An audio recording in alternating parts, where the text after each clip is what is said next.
challenge ahead Saturday, and coming off the game you guys had last week against Utah, how tough is this one now, stacked on top of one a week ago? Yeah, I mean, there's never a break. You know what I mean, with any of these offenses that we're playing. I mean, Utah was obviously very unique and brought their own set of problems that we didn't handle very well. But Texas Tech is loaded everywhere. We got guys who were playing on Sunday everywhere on offense. You know, we got our hands full, and you know, but I mean, we got the group that can play with anybody. You know what I mean, and we got to continue to give our guys and get our guys to understand that.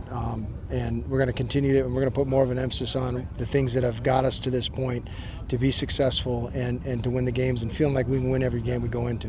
What was the issue with tackling Saturday? What was going on there? You know, it's a great question. You know what I mean? It's something that hasn't really shown itself in the last year and a half, and you know, the first 7-8 games of 23. You know, so it's one of those things. It presented different challenges, that offense, and getting the speed of it, which is one of the things that that we tried to duplicate, we tried to simulate.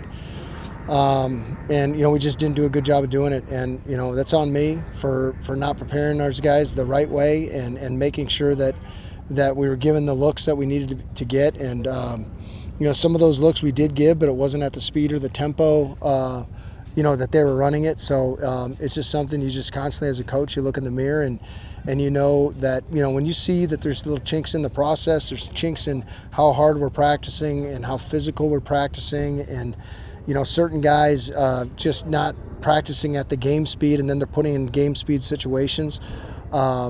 You know, it's one of those things we got to have a microscope on, and as coaches, we can't you know, let it get loose at all.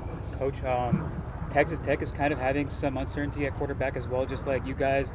How much of a challenge is it to prepare for quarterbacks with such contrasting styles like Hammond and Morton? Mm-hmm. Yeah, I mean, it's first you know, it's first offensive style, and you got to defend that. And you're looking at what is the offensive coordinator's philosophy with certain personnel on the field, and then it's about the personnel. You know what I mean, and how can you mold what you're doing system wise to what they're doing, and it's all about strengths and weaknesses. Trying to take away their strengths, make their weaknesses win their game for them. So. And that's with really any personnel group and any position that you're trying to play. So, yeah, both those quarterbacks are incredibly talented. They got a great future ahead of them with the younger kid. He's shown that he can play at a high level against good competition. And Barron is just he's a guy that's been there and done that, and he's an NFL guy, and you can see the progression that Mac has made with him, in the year that he's been with him. I mean, he's just playing a lot more confident, plays with a lot more moxie, and Mac is their offensive coordinator is a hell of a coach. I worked with him briefly at Washington State, and yeah, I knew that he was a rising star, so he's gotten that offense really clicking at a high level. How have you guys responded?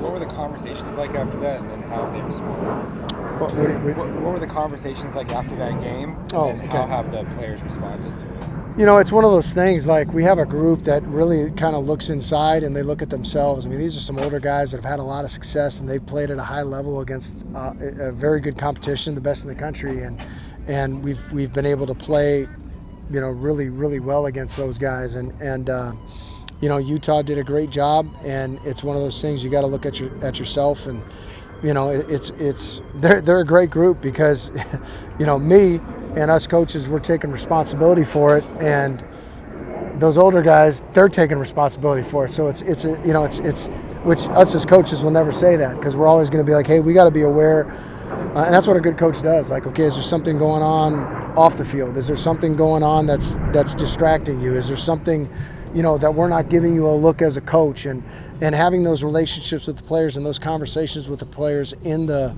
routine of every week, that's what makes a good coach. That's the thing that we got to own, as coaches, and to make sure that these things don't happen again, so we can continue to move towards improving, which is really the step that I thought we were going to take last week. I'm going to be judged on my judgment, what I'm saying, and it was bad judgment by myself. It's obviously a big jump up in talent pool that he's working with, but what carryover have you seen from offensive coordinator Mac Leftwich from when you guys faced him at Texas State last year? He's part of that air raid family, and You know, here's the thing about Mac. He's got answers for everything. I mean, I'm just telling you, he does. And he's a humble,